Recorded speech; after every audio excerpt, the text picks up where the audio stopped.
So I'm sitting here with the great Juju Watkins. How you doing? I'm good. How are you? Good. Everything good. So do you remember the first time you ever played basketball? I don't remember, but I think my earliest memories is always playing in the backyard with my brothers. I grew up with two bigger brothers, so they always played. Were you better than them? Yeah, they were just big and strong, so that was always an advantage. But now they're scared to play me, so. So did you know you were going to be a star growing up? No, I never I was actually not good when I first started, so I couldn't really see the potential.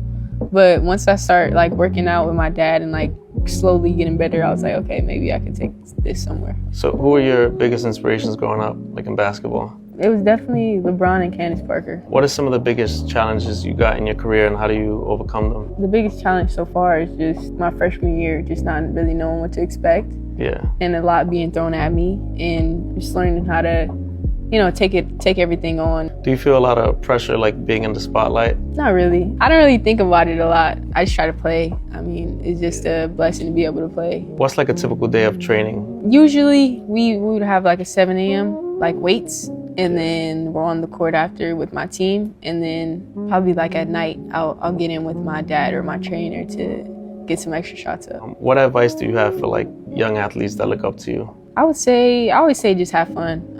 I just think that's the biggest part of it.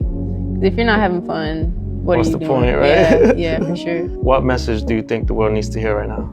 Say be kind. I think a lot of times we can be caught up in social media and I guess just what we think others should look like or act. And I think that it's important that we take a step back and realize everybody's different. That's so true. All right, Juju, so thank you for sharing your life with me. This is my interpretation of your life. Thank you.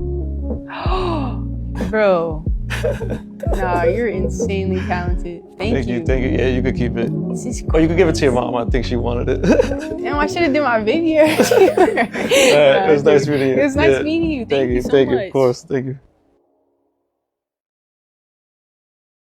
So I'm sitting here with the legendary Michael Imperioli. How you doing, man? I'm good. How are you? Good. So I love that you're narrating American Godfathers, The Five Families. What was that like? I got the book first, when they were interested in having me do the narration, and I read the book and I thought it was tremendous and a really thorough, definitive history of the five families. It's quite an achievement, and that as source material for the movie, I think was a winning recipe. What made you want to be a part of the series? I find the history of the five families, especially as a piece of New York history, fascinating. I always have. I just liked the approach, that Selwyn Rabb did with the book, and I thought it would really work as a documentary. So you're the narrator and the executive producer. How did that come about? They were interested in me and they thought it would be a good match. I've done a lot of research about the mob over the years for different projects. There were a lot of places that I didn't really know, a lot of parts of the history that I didn't really know that well. And it was fun to learn some of that, Did The Sopranos leave you with a fascination of how the mafia worked out in real life, how they operate? Well, it was even before that, it was really with Goodfellas. That was the first project I ever did that was based on the mob. That was based on a book as well. That was a nonfiction book about these mobsters in New York. Well, it was turned into a narrative movie. This is a nonfiction book turned into a documentary.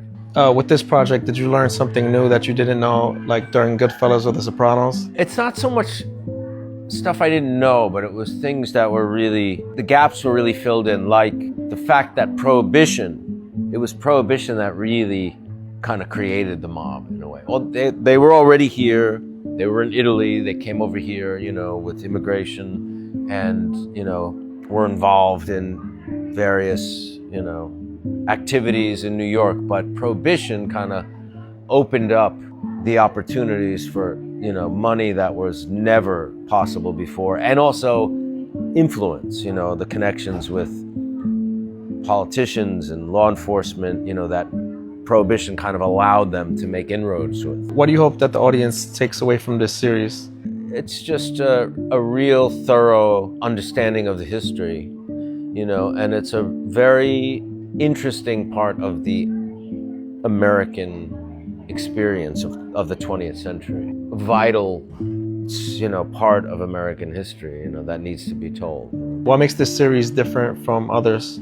I think the thoroughness of Selwyn Rabb's research, you know, who wrote the book, and he was someone who covered the mob for the New York Times and other newspapers for many years, and was in the court, you know, for a lot of the mob trials, especially of John Gotti, you know, back in the 80s. And he has such a knowledge and a deep understanding of the history that really sets it apart, I think. What did you find the most surprising about this series? One of the surprising things was learning how, in the earlier days of the mob in New York, how the five families tried to really work together. Yeah. At one point, you know, keep the heat off them and to allow their businesses to really thrive. I never quite understood what a great effort was made towards that. And I thought that was brought out really well in the doc.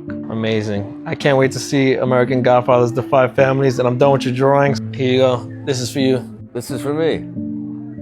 Well, that's very good, man. Wow, you're amazing. Thank you so much. Thank you. Wow. Very detailed. Thank you very much. Yeah, of course. That's really cool. Can't wait to watch the series. All right. Have a great day, man.